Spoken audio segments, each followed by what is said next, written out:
Well, hello everybody and welcome back once again to the Formula One show here on Motorsport Radio. My name is Ross McIntyre. Joining me, as always, it's the one, it's the only, it's Connor Jackson. How you doing, Connor?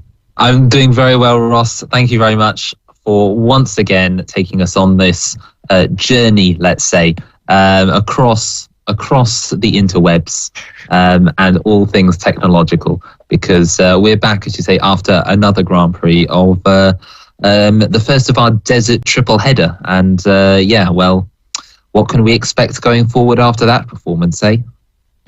Well, we just have to wait and see. As you said, our desert triple header, well, it's not a triple header, but it's been called the desert triple header by F1 for marketing reasons, I think. The first of 3 races being held in a desert, funnily enough. And, it was the one time that Formula One went to a motorbike track. That's right. We had the Qatar Grand Prix coming in this year to replace the once again cancelled Chinese Grand Prix. For those of you unaware, and for those who didn't watch the race and weren't here to hear us briefly talk about it last week, Qatar's a motorbike track. The Sail International Circuit is traditionally the opening round, I believe, of the MotoGP season. And Formula One just rocked up and decided to go around. And do you know what? To be fair, for what I was expecting, it wasn't actually that bad of a race. It was, again, it's a motorcycle track, very much, medium high speed corners, long straights, lots and lots of runoff. So we weren't expecting some great racing, a lot of DRS training, a lot of just, cars struggling to follow each other, kind of run-of-the-mill stuff for Formula One nowadays. But you know what? It was actually pretty decent. We got to see Max Verstappen after a penalty, siding his way through the field, not quite to Hamilton in Brazil standards, but, still an impressive performance nonetheless. Hamilton out the front doing a very, very solid job indeed, and closing down that championship gap, if ever so slightly, and lots of action all over the racetrack. And we've got a Fernando Alonso podium as well. First one since 2014, would you believe it? Which is quite unbelievable. But let's start with the two that everyone wants to hear about. Let's start with Verstappen and Hamilton. The gap as it stands is now 8 points separating them. It's 351.5 points to Verstappen, 343.5 points to Hamilton. After that, Verstappen did get the fastest lap right, the ND box for fastest lap, managed to get it. Very nice going from the Red Bull strategy team there. Verstappen, to be fair, was very, very strong all weekend. Qualified in was it second or third? Correct. I think it was second. Correct me if I'm wrong. It was second, yeah, mate. Thank you very much, Connor. In second place, slapped with a 5-place grid penalty after qualifying for failing to slow for double-waved yellow flags after Pierre Gasly had that puncture and slowed onto the main straight. So coming off for 7th, wasn't looking too good, but, borderline perfect start from the young Dutchman. Managed to get himself to 4th, got past Pierre Gasly, as you could expect, the AlphaTauri driver. Well, he didn't get out of the way, but let's say he didn't make it too difficult for Max. Got past Fernando Alonso as well, and then apparently he was then carrying some front wing damage, actually, which possibly hindered his pace. But it was still a very, very impressive performance for him. But that being said, once again, another victory for Lewis Hamilton. Not quite on the same vein as his Brazil win. We'll touch on that in a minute. There was, some interesting stuff going on in regards to his rear wing and his engine, which we'll touch on. But the point still stands. That's now 2 wins in a row for Hamilton. This is, suddenly it's starting to look like Hamilton's got the momentum behind him heading into the last 2 races in the championship. And, it's so tight. So all it needs is for one driver to DNF, all of this is over. But presuming that these guys are going to be finishing, first and second in the remaining 2 races, it's very, very close. And Connor, the question I've got for you is the championship momentum now behind Lewis Hamilton? Well, you're right. You've got to say, from what we've seen so far in the last couple of races, especially since that Turkish Grand Prix where it didn't really go to plan for Lewis, we have definitely seen an end-of-season emergence. We've seen in seasons gone by Lewis dominate the end of the season, and it's probably a situation he didn't want to really face himself too much coming into the closing couple rounds. If you remember back to 2016 with the fight with Rosberg, he effectively lost that title because his end of the season campaign started way too late. He started basically at a point where Rosberg basically just needed to finish second for the remaining Grand Prix and still win the title. By then it was too late, and he's learned from those lessons. He's learned from that. And we've come into these closing rounds with him knowing it is all on the line, win or bust. This is, and I think those years fighting Rosberg has really helped him actually, because it proves it's in his mindset that this is not just a case of scrapping for the points and making sure you collect solid points week in, week out. This is gunning for the win every single weekend. You need to be the number one and the best. And he's proven himself in that sense. Hamilton hasn't had 4 wins. If he does get to the end of the season on this run, he won't have had 4 wins in a row this season other than at the end. He will effectively finish the year on the same amount of wins as Verstappen, only losing back on count back on second places, but that wouldn't matter because he would score more points anyway, so it's not too much of a panic there. But it's going to be, I think, very interesting because, as you say, it's looking to be these 2 first and second for every race now. This isn't earlier in the season where there were perhaps some mistakes creeping in and some of the midfield teams were having a chance. It's very rare in these last couple of rounds to see midfield teams threatening the top. And I think that's symptomatic of just how much these 2 care about the title fight. You remember back, Ross, to Silverstone. After Silverstone, Toto Wolff said there will be no... And I'm not talking about that incident, don't you worry. We've discussed that enough this year already. We have discussed that plenty enough this year. No, after the race, Ross, Toto Wolff said that we will not be bringing any more upgrades on the Mercedes car. Now, talk about a statement that's, not exactly aged well. That Mercedes has gone through a lot of upgrades, as has the Red Bull, in fairness. And we're getting to a sort of a 2008 situation in which back then it was, McLaren and Ferrari, and now it's Mercedes and Red Bull are just continuing to develop the car way past the end of what should be its life, because this title fight means so much to both of them. And, to go into the next set of regulations on the front foot is essential for both of them, as it was for McLaren and Ferrari back in 2009. And ironically, if we want to start bringing that up, it was a detriment to both of them the following year. Neither of them won a race for the first 6 races of the campaign, and basically ruined the title fight for Massa, Raikkonen, Hamilton, and Kovalainen, before the season had even begun. So the other thing I want to sort of stretch with you, Ross, which is this a do or die moment for Verstappen and Hamilton? Hamilton obviously coming to the twilight of his career. Is this his last real chance to get a world title? Especially with the new drivers, coming in, and got Russell obviously in his car next year as well. And for Verstappen, is this an opportunity for maybe a last title with Red Bull in this current set? Because while we're going into a new set of regulations, they've spent so much money on this season, so much effort, and there's no Honda engine next year for them. They'll just be their own Red Bull powertrains. So there's no engine development or engine tweaking that you'd get from the manufacturers. This is all going to be very in-house design, and as the years go by, that might be a bit of a detriment to them. So, do we think this is a real essential year for Red Bull if they want to reclaim any sort of championship glory? Well, that's a very, very good question. When you think back to that 2010 to 2013 period of just utter Red Bull dominance, there was a multitude of factors around it, and of course, Ferrari and McLaren just not being up there was one of that. Again, Ferrari over the first part of 2012 arguably had a better car, and then fell away. Ferrari development upgrades just going wrong. McLaren were never what they once were. In that kind of late 2000s, early 2010s. Again, they got close. 2010, Hamilton was in the championship fight, but he was the furthest of the 4. Coming into the final race. So I think 2010 was more just an example of Hamilton's skill as opposed to McLaren actually being a good car. That is true. But Button, to be fair to him as well, was in the title fight until the penultimate round. I think it was still mathematically in it. Again, that just shows how close that season was as well. It was ridiculous. And as well, you had that just unbelievable combination of, Adrian Newey, Renault, and Sebastian Vettel. Newey was the one who orchestrated the Renault deal for Red Bull because he liked how narrow the Renault V8 was, because it could help with the aerodynamics of the rear of the car. funnily enough, it worked because they had an absolute monster for 4 years, actually, well, 5 years, arguably, because the latter half of 2009, it was definitely the best car on the grid.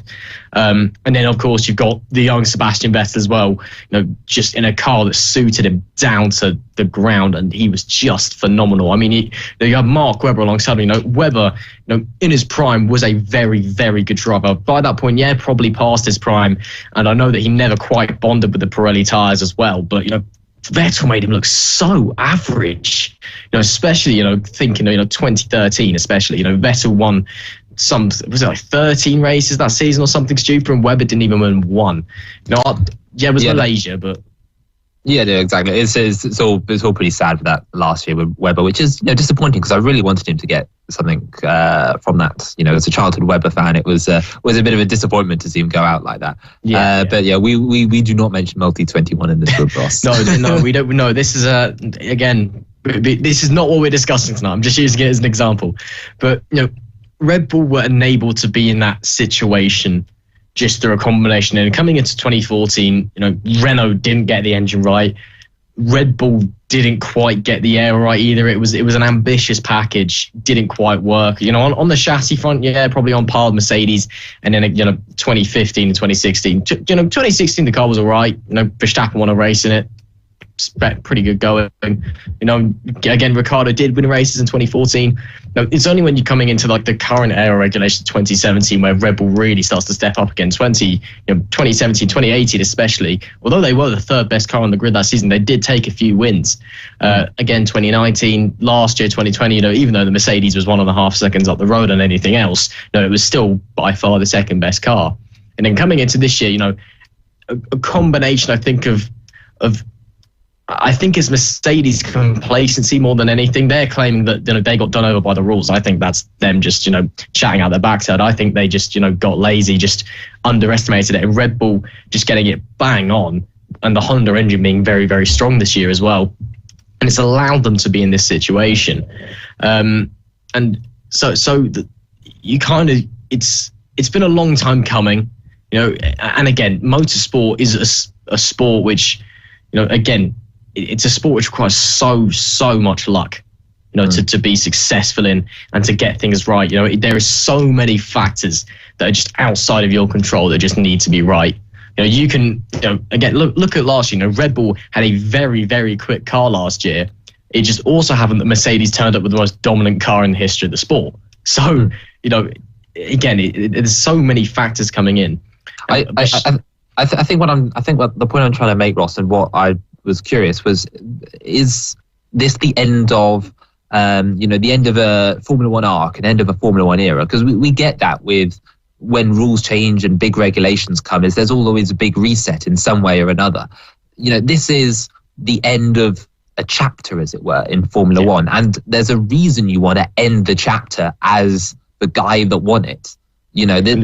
Especially when you're toppling Mercedes as well. You come in, the Mercedes have won every single season of this V6 turbo hybrid era, and to end it toppling the behemoth, David versus Goliath, that's quite an achievement. And I'm sure Horner would like to see himself as the David versus Goliath, but of course that relationship, I should say, with Horner and the outside press hasn't been overly favourable this year. Let's say we've already Horner himself has also got taken in by the FIA recently, and called up for his comments, that went a little too far. He did make a comment saying that it was a rogue marshal that cost Verstappen his grid place, which the FIA took a very dim view on.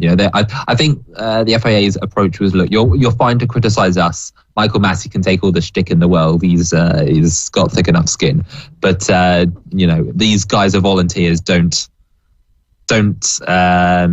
cross that line, as it were. They're not part of us, as it were, in the FIA. And it was done basically in for the FIA's equivalent of the deflammatory rule.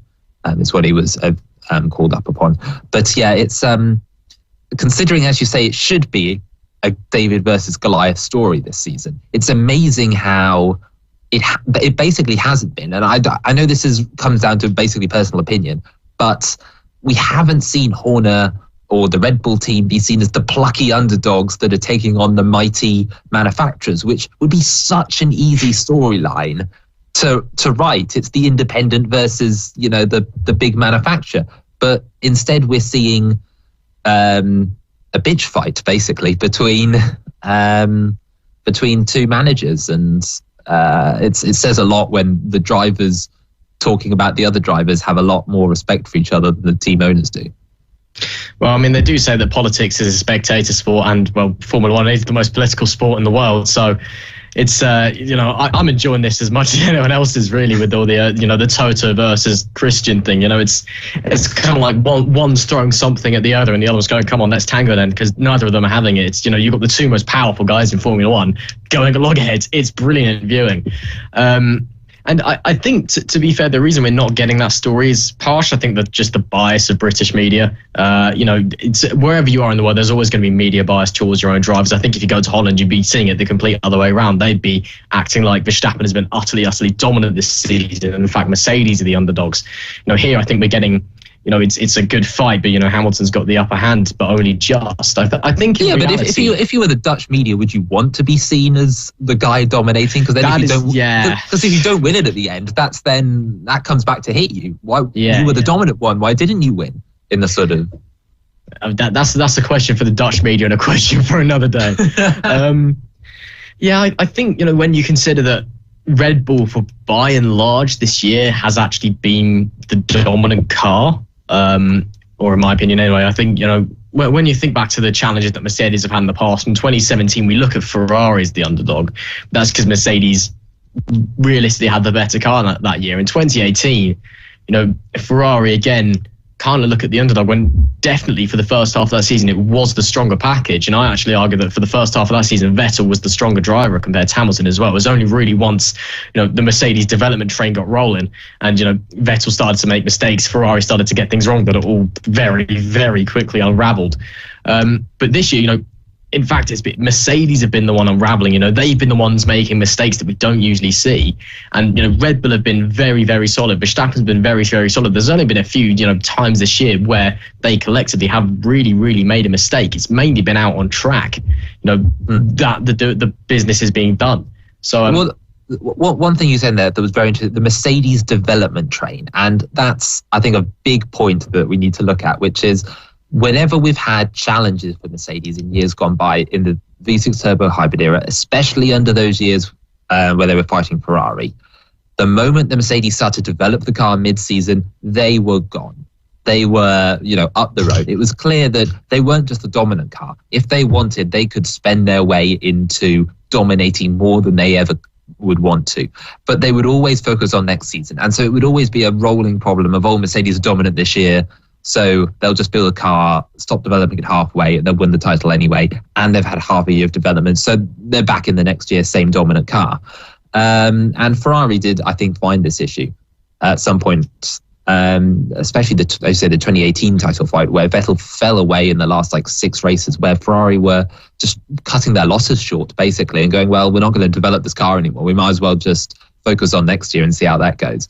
As it turned out, terribly, but that's a story for another time.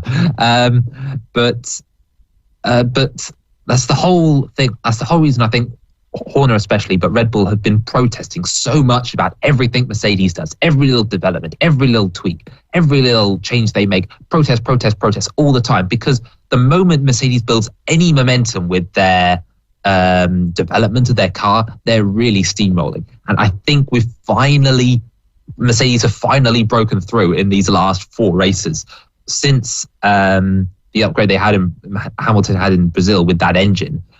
I don't think there's anything massively illegal with that engine, but I know that's still kind of up for debate.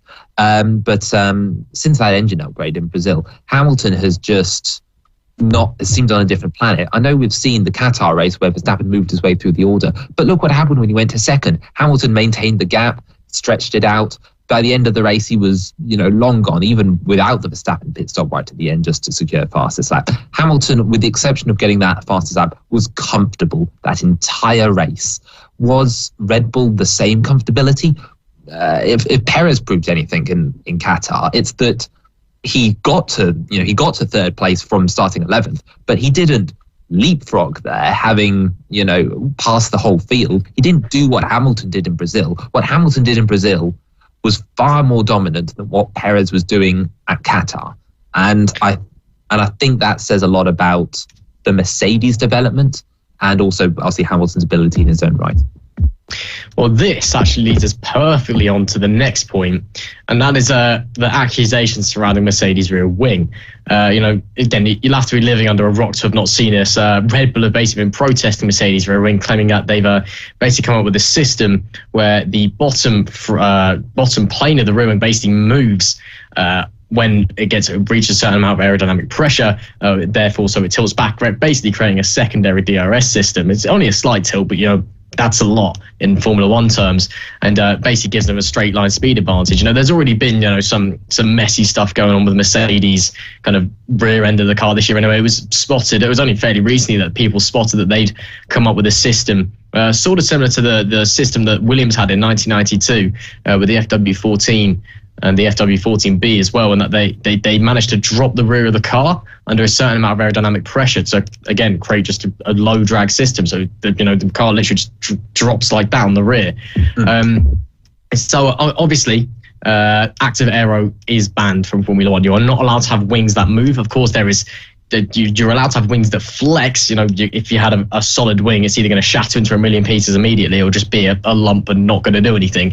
And again, we've seen claims thrown from both Red Bull and Mercedes that the opposing side has had wings that are flexing too much, because the flexier the wing, the better aero it creates. It's complex stuff that is way beyond me and will also take several hours to explain.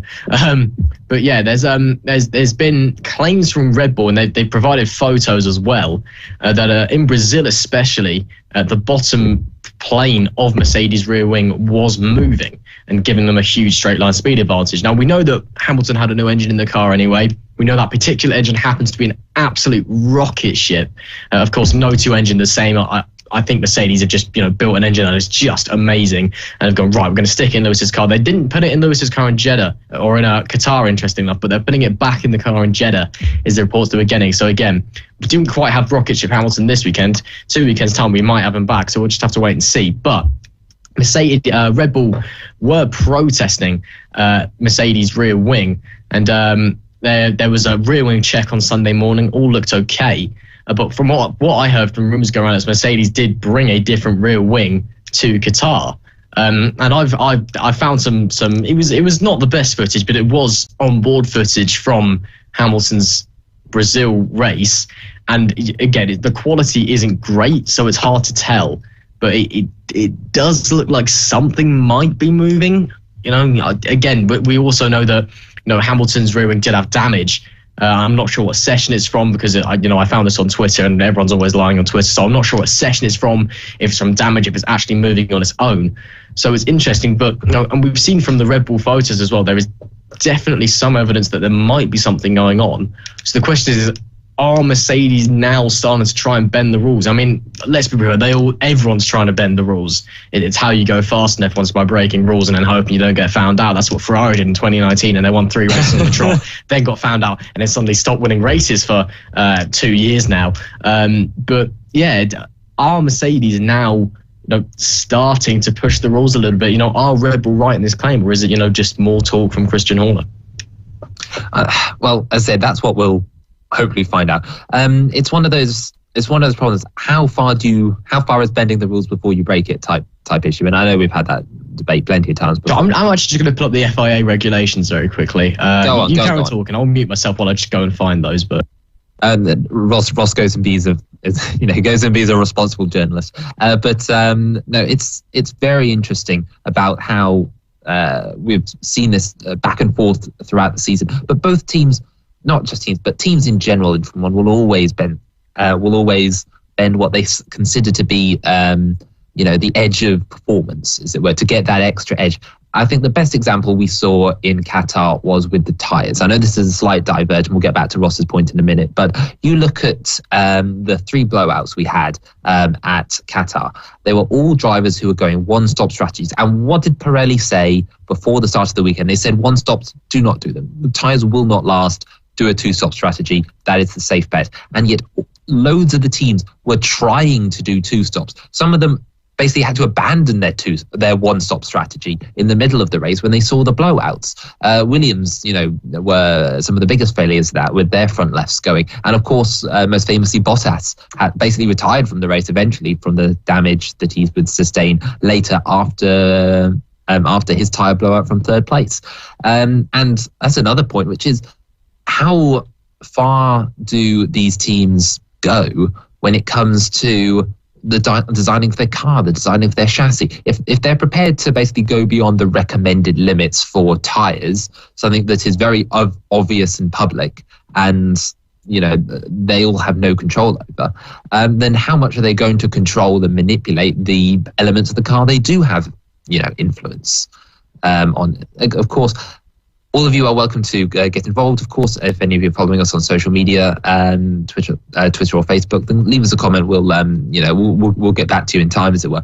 We are thinking about doing some more interactive portions of the show in future weeks. I know we've got Twitter Spaces opening up. That might be something for the future. But until then, leave us your thoughts. Leave us a comment, and of course, we will see how we can get involved on the show. It's been very interesting, I think, how the title fight has progressed up until this point, and to have, as I said, both teams develop right up until the end of the season is something we haven't really seen in basically a decade. We've always seen teams develop towards the end, but so close to the finale of the season is what I think will be most notable, as it were. And I really think this is going to affect them going into 2021. I know I mentioned this earlier in the show, but this has to be a do or die season for both of them. And I think they all know it. Mercedes have the cost to come back, but would Red Bull, would they be able to spend that much in future years? Would they be able to develop the Red Bull in-house engine? But yeah, Ross, it's been. What have you found out, having trawled your way through the FIA spaces? Well, again, this is made for aerodynamicists and car designers, so it's beyond me. But Section 3.9 of the 2021 Formula One Technical Regulations, 3.9.1, states that bodywork may deflect no more than 15 meters vertically when a 1,000 Newton load is applied vertically to it at points 700 millimeters and 100 millimeters. Okay, that bit's to do with the front wing, but point still stands. It's got to be able to, withstand it. There's no rear wing bit. There was no rear wing. It just jumped straight from like barge balls to bodywork flexibility. I'm trying my best, but essentially the point is that the way that the regulation is defined is that that a wing is not allowed to flex beyond a certain point when a certain load is applied to it. This is give or take, taken for aerodynamic load. They kind of estimate aerodynamic load. And the questions was based over whether Mercedes, lower plane of the rear wing was meeting those regulations. Again, they did a test on it in Qatar and it met them. But then there was questions over whether it was the same spec rear wing, which we don't know. I believe the FIA may do. I think they have the right to ask Mercedes to provide them with the spec of rear wing from Brazil, because Red Bull seemed very, very confident in this claim. They were pursuing it very, very hard. As far as I'm aware, a decision hasn't been made yet. But guess we'll have to find out in the coming weeks. Red Bull definitely seemed to think they were onto something. Sky Sports were interviewing Christian Horner. I think it was Saturday, just after qualifying. They're asking about qualifying, doing all the normal media stuff, and then they bring this up, and Christian says what he can. He states, we're not going to say everything, we're not going to show you all the photos or have, it's confidential. But here is a photo that we are happy enough to show you, and this is what it shows. This is what we think. He was very, very confident in just this one image, and pointed it out perfectly. Obviously, Christian, he knows what he's talking about. He's been in the sport for years. He used to drive himself. He knows what he's going on about. He was very, very confident that that Red Bull had a case here, it's interesting to see that this is the hardest I think we've seen something being pursued this year, because we saw Mercedes, I think it was back at Monaco, we had Mercedes saying, oh, Red Bull's wings are flexing too much. Every year there's something about Red Bull's wings flexing too much. It's a common theme now. There was some new flex tests adding Red Bull passed with flying colours. They were like, yeah, fine, whatever. This time though, we haven't had a response from Mercedes. They've just kind of gone, yeah, it does it. Yeah, it's fine. What are you talking about? and then just kind of moved on. Well, exactly. And I think that's one of the points I've seen, which is especially after Brazil, Mercedes have been, they've been playing the good guy, as it were, in the sense of, definitely. Exactly. Look at Red Bull. They're protesting us. How dare they? In a sort of, our heaven sent angel's name, that is the Mercedes brand. Never done anything wrong. I know that's being sarcastic, obviously, but it's interesting how Mercedes have tried to play this off like, we're not protesting the Red Bull. They're perfectly fine. Why are they protesting us? And I know it's very interesting to sort of look at the news headlines, and I'm sure we're not helping it. I know talking about this on this basis, we are certainly not guilty. Certainly not innocent. Yeah, it's important to remember though that A, we're not innocent, B, we're also not professionals, stewards, decision makers. So we are basically going off of images we've seen. Of course, but that's the problem. When there's nothing else to go on other than images, you just relate to happenstance, and you relate to history. So it's all you can do, because there is nothing left to talk about until the decisions come out. And we always see this every race weekend. You check the Twitter feeds for whatever statement the FIA has said or leaks from the paddock, yada yada, and then Monday comes and it all seems to go back to normal in a sort of a roundabout sense. But I don't know. I think this is being dragged on a bit too far with all the controversies now, and I doubt anything major will come of it. Red Bull either need to bring an upgrade or they need to shut up. Fair point. I think to be fair, Mercedes could have shut up for most parts of the season as well. I think this recent good guy stance is interesting at best. I mean, I was loving. I think that the very much deserved criticism they got when Hamilton received his disqualification from qualifying for Brazil. The Mercedes admin on Twitter put out some tweet being like, we're not protesting this, we want to win the championship out on track. And then immediately after the race, they filed for appeal to review the Hamilton Verstappen off-track incident. Yeah, and everyone was really you want to win this out on track? Yeah, sure. It's two kids fighting each other. Both are each other. Yeah. It's this season more than most has been. I mean, to be fair, a lot of seasons in Formula One have been a political mess. Back in 2012, was it post the final race in 2012? Yeah. And Ferrari were trying to get Vettel docked points in the championship because he failed to slow for a yellow flag or something stupid at around halfway through the season. Yeah. No, it was halfway through the Brazilian Grand Prix in that final race, there was a brief yellow flag, and in doing so, he lapped a car. So thus, he needed a 5-second penalty, and that 5-second penalty would have given him... Put him behind Alonso in the safety car, and 3-time champion. You know how it is. Formula One, again, I say this week in, week out, especially as of late with everything that's going on, it is the most political sport in the world without a shadow of a doubt.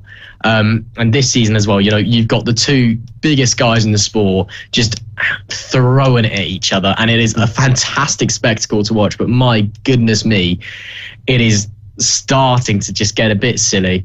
Every other weekend at this point, you've got Toto saying, we're getting really serious now. We're no longer playing games. It's the little things as well. Like, someone noticed that the Mercedes and Red Bull mechanics have stopped pulling their outside pit guns out the way, as is it's just like the customary polite thing to do. Everyone does it. Yeah. It's hard to visualize, but when a car pulls out the pit lane, typically you're at an angle where, unless the guys in the pit box in front of you, pull out just to tuck in the outside pit gun, you have to take a very sharp angle of turning. It's just going to cost you a little bit more time. And Red Bull have stopped doing that to Mercedes. They're just leaving it where it is. And in fact, in Qatar, for one of the stops, someone was actually stood on the corner of the pit box to make sure Hamilton, had to go around him. Which I saw that because I thought what was funny about that particular incident was that the camera guy moved his leg almost as if Hamilton was going to hit him, but the Red Bull guy, who was even closer than the camera guy, just absolute solid. If he's going to hit me, he's going to hit me type issue. And yeah, I'm sure he got bought a pint off, or not a pint. They're in Qatar, but I'm sure he got bought something afterwards. I'm sure Red Bull have told him, look, we'll stump up your insurance. Just stand there. Yeah, you're contracted to us, Sunshine. You'll do what you're told. Yeah, it's starting to get very silly now. And as well, we're starting to get the level of politics that we haven't seen for a long, long time. Like, I can't think of a season, in recent memory where it's got this bad. Like, not even 2012 got this bad in terms of. I think this is back to 2007 levels. This is back to Crashgate era, type thing, which is. And of course, that was the height of the manufacturer war with, Mercedes, with 2007, we had was Spygate 2007 or was that 2008? Spygate was 2008 for an incident that happened the previous year, basically. Yeah. So you got Spygate of, you got McLaren basically stealing Ferrari designs. You've got Crashgate. I think we all know what that is. That was not a good year for Formula One, was it? On the global scale. Yeah, and then thinking back, the only other time I think, the most recent kind of time I think of just absolute political chaos in Formula One, I'm thinking is 1990 and Suzuka and Senna going over the top of Prost, which a lot of people say is just for him to win the World Championship, but it was a protest against a lot of things. Yeah, he won the World Championship as a result of it, but when you actually sit back and look at it's a protest against the track, against the FIA, against Ferrari, against McLaren. It's a mess. But yeah, it is interesting, and I personally, I'm loving seeing Horner and Wolff going head to head. These are the two the big guns. The two when you think of the front running team principals. When I think of the top three team principals in no particular order, I go Horner, Wolff, and Seidel. They're my top three. The order is kind of interchangeable, and to see two of them, debate that if you want. That might be something interesting to come back to at the end, but. When you've got two of them just absolutely hurling at each other, in a championship that is more likely than not going down to the final race. Oh man, it is just insane. When you consider, you've got two frankly underperforming second drivers as well. So that's now coming out of the equation. So it's essentially, one car versus one car. And, what happens now is it's really all down to the drivers. And now we've reached a point where it's down to the drivers, but we've got these team principals trying to pressure the FIA and trying to pressure the stewards into making decisions that go into their favour, because they're genuinely not sure if they can win this championship out on track. And it is frankly ridiculous. Indeed. Ross, I don't mean to move away from the subject, but but before we end the show, I did want to talk about perhaps one of the lesser talked about stories of the week, which was Alpine and their battle with AlphaTauri. And we can relate this back in at the end. There is a reason for this, but Alpine had a fantastic week at Qatar. 3rd place for Alonso, 5th place for Esteban Ocon. It's 25 points for them, 25 points ahead of AlphaTauri now in their battle for the championship with 2 races to go. Surely that's it now. Surely Alpine have got 5th in the championship at this point. Again, a great performance from Alpine, it must be said. Alonso was spectacular, I think. And I think AlphaTauri, I'm not sure. Gasly had a phenomenal qualified 4th, went off 2nd due to penalties for Bottas and Verstappen. And then his tyres just went away. Yeah. He just didn't have a good day, did he? The problem with Gasly, he pitted far too early. And it wasn't necessarily how can I word this correctly? He's not good at tyre management. Gasly is a very good driver, but unlike say Perez, who is the master of making a single set of tyres work for an entire 56 lap race and then pitting for the final lap, Gasly is not that good at that extent. He needs soft tyres to burn through them quick in a 2-stop strategy. And that worked for him in Brazil. We saw him basically one of the few drivers to basically pull off a 2-stop strategy in Brazil successfully. And as a result, moved through the order, while the Alpines, who stuck out to their 1-stop strategy, finished behind him on track. And he was right to do a 2-stop strategy here in Qatar, but he was way too early with his pit stops. He was pitting on lap 6 or whatever it was in the race, and as a result, he's finished down in 11th, having basically got stuck behind the traffic, because you get stuck behind the traffic in Qatar. And Alpine, meanwhile, risked it all on a one-stop strategy, and while the fails of Bottas and the Williams team proved that they were running it very close to the line, they came out on top in that one. And yeah, it's I think it's over now with those two, because even if Gasly has an astonishing final two races, I cannot see him picking up 26 points and the Alpines failing to score for the final two races. And that's not me being mean on Snowden necessarily, but he's not really been there in the fight either, which is, a little bit sad. Yeah, I mean, to be fair to Alpine, it was it's been an interesting season for them. The car is clearly not as good as it was last year, but they've actually come out with a win and a podium to their name so far, which is great going. Interesting. I've just pulled up some stats here. I'm trying to find. There was one stat in particular I wanted to pull up. Actually, I can't quite find it. But if I remember correctly, it was something like Hamilton, Verstappen, and Alonso between them have something like 750 podiums, and this is the first time they've shared a podium together. And on that note, Alonso is also one of only two drivers to ever get a podium over the age of 40 in the last 35 years. Which I thought was quite interesting. Yes, it was Mansell in 94 Adelaide and Schumacher in 2012 Valencia. Nice one. Bang on. Good job. That was quite interesting. Yeah, for anyone that likes their stats. Only other drivers over 40 in the last 30 years, as he said. But yes, Alonso has done a lot better this season than I thought he would. I genuinely thought he would be, Mr. Average, just, at Ocon's pace and just about getting through the season type thing. But he's proven himself to be a team leader, to my great shock. And in fairness, Ocon has played his part, as it were, slightly in that Grand Prix, holding up Perez, but not really holding up Perez as much as Alonso held up Hamilton in the Hungarian Grand Prix, if we want the opposite example. The Alpine battle, though, I think is very symptomatic of how that team runs, which is, you say they're not as good as last year. When have they ever been good? When was the last time...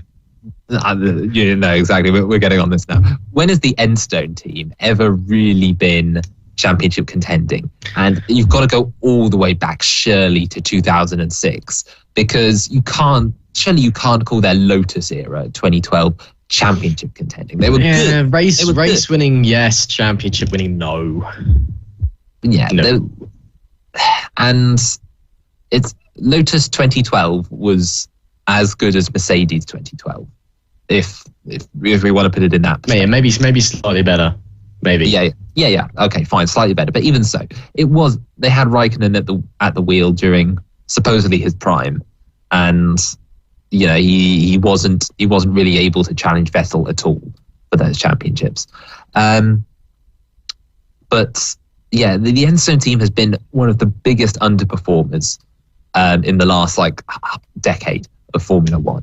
And as much as I wish them well, I can't see the Alpine team really making great strides next season, because they don't ever come through these rules regulations successfully. You look at their switch to Renault in sort of 2016, and it just failed for them. Look how few points they were scoring when they had Grosjean and Maldonado in the team. And I know that's ha-ha jokes. It's only those two, but Maldonado's a race winner, Grosjean's a regular podium finisher. They were decent drivers in those days. At least, they should have been fighting for podiums, but they weren't. They were fighting at the back of the grid. Same with when they had Hülkenberg in the car, and then when they had Ricciardo in the car. And I think Ricciardo was incredibly symptomatic of just how bad the team was, because Ricciardo went there, thought they could turn it around, and this would be the leap forward to the front of the grid, and it wasn't. And he just couldn't perform, and he went off to McLaren and did better in a team that were having running at the time their customer engines. And that says a lot, I think, about the engineering side. It's not just your engine that's giving up, it's the engineering side.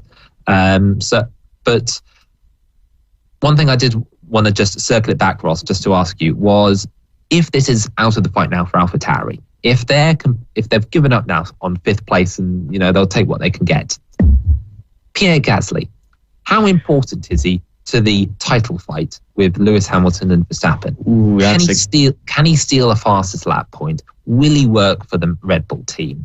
And I suppose in relation to that, what will George Russell do for Mercedes? That is a brilliant question. I'll just start by just kind of ending up your Alpine quickly. Just a couple points I want to make. Firstly, is that although they've not been, stellar, Alpine have had more wins than Ferrari in the last 2 years. So wow. Okay, that's when you consider it, they've had less podiums, had more wins, and also Ricciardo in his second season at Renault, he got a couple podiums, but the rumor is that the reason that car was fast is they found a setup philosophy that the car just absolutely loved, and they had no idea why it worked. It just did work, so they just gave it the setup and went fly, and it did. So that's why he got a couple podiums that year. So if they had, again, the first kind of third of that season, Renault really wasn't that competitive, or was it? It was Renault still at that point. Interesting to say. Pierre Gasly, very, very good point. Junior teams definitely are going to come into this championship battle. AlphaTauri likely more than Williams because they're more front running, more likely to secure points. I mean, we saw in Qatar, Pierre Gasly, he didn't quite let Verstappen through, but he didn't make life difficult for him either. And there was a message over the road saying you can let Max by, which meant let Max by. He ran wide coming out the final corner. He didn't open his DRS. That's an interesting thing. Is Gasly had DRS and didn't open until Max was passed, so it was quite obvious. Go on, go through. Of course, Gasly is still a Red Bull junior driver. Still obviously wants to cling to the hopes that one day he might be able to return to the Milton Keynes team. Whether he, if another opportunity comes up, whether he'll leave, I'm not sure. But he might come into it. I think it depends the fastest lap point. If it does come down to a fastest lap point, it'll be interesting because it's basically going to be whether the AlphaTauri just happens to be working. Because the AlphaTauri, I think, is a car that either is blisteringly quick or it just isn't. It's kind of a bit Marmite. It's either there or not. So we're just going to have to kind of wait and see, I guess.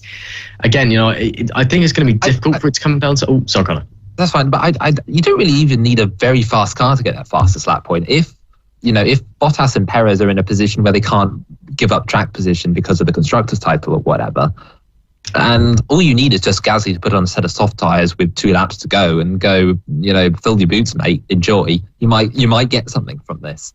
And considering there's 8 points between Max and Lewis at the minute, if we assume Lewis wins the next race, that's a 7-point gap. If we assume he wins the race and gets fastest lap point, that's equal on points. The fastest lap point, I think, is going to be very crucial in this final Grand Prix. And if Red Bull have got 2 guys that can just put on a set of soft tyres at the end, would Mercedes not be in their right to go to George? Look, you're not fighting for the points at the minute, mate. Just put on a set of soft tyres, do this for us, and we'll, give you some extra simulated time or something over the winter. Or some sort of grant to Williams or something. But surely the affiliates have got to come into play at some point. Yeah, I mean it's still tight. Just trying to remember. I think when we go to Jeddah, if Verstappen wins and gets fastest lap, Hamilton has to. I think it's 5th and above to win the championship, or to stay in contention. Yeah. Well, to stay in contention. Hamilton, if he finishes 5th or above or 6th with fastest lap, I think it is, then he is still in championship contention. If Verstappen wins, if he finishes 6th and doesn't get fastest lap, then what you do? We can all go to Abu Dhabi and have a party and stop stressing about things. That is interesting, and especially when we can come to consider lapping cars, that might be quite crucial. Red Bull is, AlphaTauri is definitely more of a junior team to Red Bull than Williams is. Williams is kind of more of an affiliated team than a direct sister team. I don't think Latifi would do this for Mercedes. No, George Russell. I'm talking George specific. I think as well. I don't think the Mercedes drivers quite have the threat of Dr. Helmut Marko ending your entire career if you don't get out of the way for Max Verstappen. As in, if you don't get out of the way, you will be out of that Formula One seat faster than you can blink. But yeah, it's definitely going to come into play.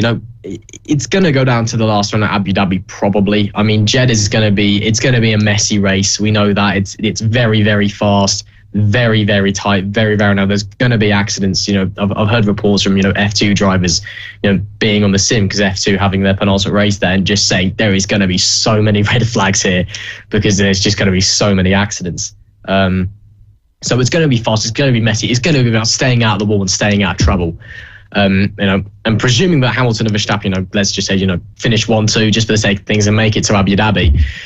The question that's on my mind is how does actually back markers come into the play with the new layout of Abu Dhabi? Of course, we've got a few altered corners here and there, which make the track faster, but also it's basically got rid of the two main overtaking spots on the entire circuit. Bar, the one down the end of the big long straight. So it's kind of how is that actually going to come into play things, especially with lapping cars, because when you lap a car, they have a blue flag, they have to get out of the way. However, they can argue, but it's also you get out of the way when it suits you most. Almost there is a rule you have to get out of the way within. I think it's within being shown 3 blue flags from marshal stands. Yeah. So it's it's not like a ridiculous. You don't have to sit in front of them for 20 laps and then finally let them through. You do have to get away in good time. But in that regard, you can then argue that if you do break that rule, you might you just might struggle to let them pass. You might let them pass not as quickly as they'd have liked because you just you can't because the track's so tricky. You can't get out of the way safely, or they're not close enough coming through this section.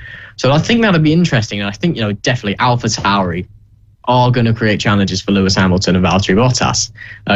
They'll see Verstappen coming and Perez coming, and they will be literally jumping out the way. But when Mercedes come, they will be giving them a tough time. And Williams, Latifi probably not. Russell, I think, definitely will. He'll want to be in Mercedes and Toto Wolff's good books. But it's an interesting point. And yeah, that's the first thing that does come to my mind is this new layout change. Of course, the bank corners as well. When we say bank corners in F1, it means it's got a slight camber to it. Essentially, you're not really going to be able to IndyCar around the outside overtake it there. It's not going to quite work like that. There's different lines. Yeah.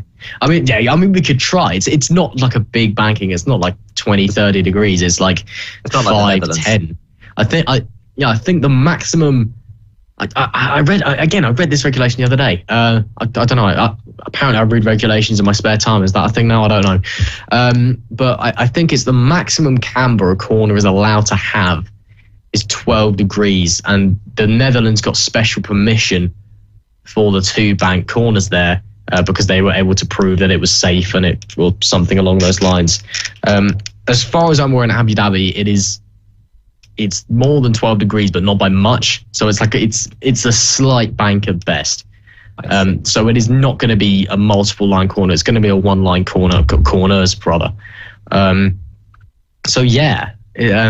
So it's especially the one down into the hairpin. You've gotten rid of basically one of the biggest overtaking zones in the chicane just before the hairpin, and now you just got to kind of do or die into the hairpin where you'll be going a lot faster. Very easy to overshoot your braking zone coming out of the very fast first sector. And then as well, coming out of the second DRS zone, they've got rid of all of that bit. So that's now just a big, long left-hand sweeper. So, and that was a brilliant overtaking spot. So it's going to be interesting when it comes to lapping cars. And you raise a very, very good point there. And again, this is something where you at home can get involved. If you think that lapping cars are going to be something very, very difficult at Abu Dhabi, or you've got something you want to say, do not be afraid to get in touch with us at Motorsport Radio on all good social media platforms. And again, as Conor mentioned, we might be potentially looking into one of our Twitter space thingies and hearing from you actually, and then telling you that you're all wrong and we're all right because we're the professionals here, and yeah, we're right and you're wrong. Professionals in the massive quote marks. It's professionals without a capital P. It's very much a little P for professional. It's as in it's not very official. But yeah, it's a very, very good point. And something we are starting to run short of time, so we'll carry on because we have got a little bit of time left. But so definitely something I'd like to discuss in the future. But yeah, that's a very interesting point. Again, at Jeddah as well. Jeddah, it's the polar opposite. It's fast and tight. It's high aero I think if we're going to have any circuit that's going to struggle, for you to struggle to overtake on, it's going to be Jeddah, because as you say, there's no large braking points, there's no straights, as it were. They're all like twisty turns through the marina, basically, other than the pit straight. And all of there isn't really hard braking there. Turn one and the final corner. I know they've shown simulations of, here is a braking point, but they're medium braking points. It's like Qatar turn one type braking point. It's not hard, as it were, on the brakes. And as a result, getting offline and, off the corner and having people lap you is going to be a difficult situation, I think, for some of them. And even ignoring the race, we're talking about qualifying here. Think about how easy it's going to be to get in someone's way in qualifying at Jeddah. There's that comes into it as well. You can just block someone's qualifying run. Sod it. Take the 5 place impeding penalty. Exactly. If you're Tsunoda or whatever, and you've got loyalty to the Red Bull Academy, and there's nothing for you to fight for this season, now Alpine have got 25 points ahead. Just pick up 5 place grid penalties from now until the end of the season. What's going to happen? I mean, we've seen Mercedes deciding that throwing new engines in the back of the car and taking penalties is the most viable option to go fast. May as well try and impede them on their way to doing that. Take the 5th place. Again, we're getting into silly tactics territory now, and that's not just us talking; it's actually happening out there. With 2 rounds to go, it's getting interesting. Yeah, it's we are.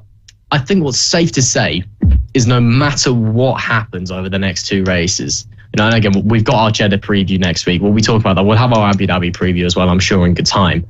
And then I'm sure we'll have a season review as a whole or whatever. We can look back and laugh at how wrong we were at the time. We thought this was going to go that way and actually went the other way.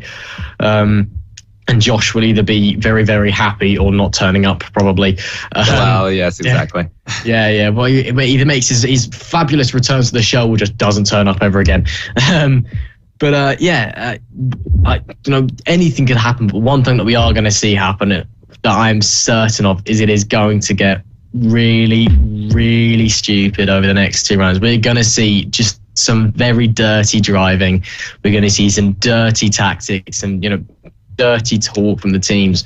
And again, one thing that I'm thinking as well, is that, come the last race at Abu Dhabi, if Verstappen's leading in the championship, personally, I could very much see Verstappen just taking himself and Lewis Hamilton out of the race just to win it there and then. I could just, see him pulling a Schumacher, pulling a Senna, and just going off the road, take both of you out, don't give them the chance to even go. Because if you can get it sorted, then, and Verstappen, I could see him being the kind of person to do that, to be honest. I mean, maybe so, but you sort of say about doing a Schumacher, remember Schumacher 97? That didn't only end up... my friends, Exactly. It didn't only end up with failure for Schumacher. It ended up with him being disqualified from the whole championship. And not that I would wish that upon any of the drivers, but would you really risk yourself being disqualified from the whole championship just to win it then, type thing? I mean, again, though, Senna, I know we've been talking about like Senna and Prost tonight more than anybody else, but, Senna and tonight was damn. I've never mentioned it. It was me. But, that was damn near a suicide attempt. He nearly killed the both of them, and then you just there you go, have the championship, Yeah, I'd argue that the 94 is between Schumacher and I think that was actually a racing incident. When you look back on it, I think Schumacher just didn't see Hill poking a nose. It was quite a late lunge. Villeneuve 97, that was definitely Michael being a bit cheeky there, turning in when he shouldn't be. But yeah, I could, very much so. I think I said this last week, and that like the first thing my dad taught me when I stepped foot in the go-kart is just fire off the person in front of you if they need to get out of the way. So that might just be the racing philosophy that's been embedded in me from a young age. But how did that go for you? Well, I don't want to talk about it.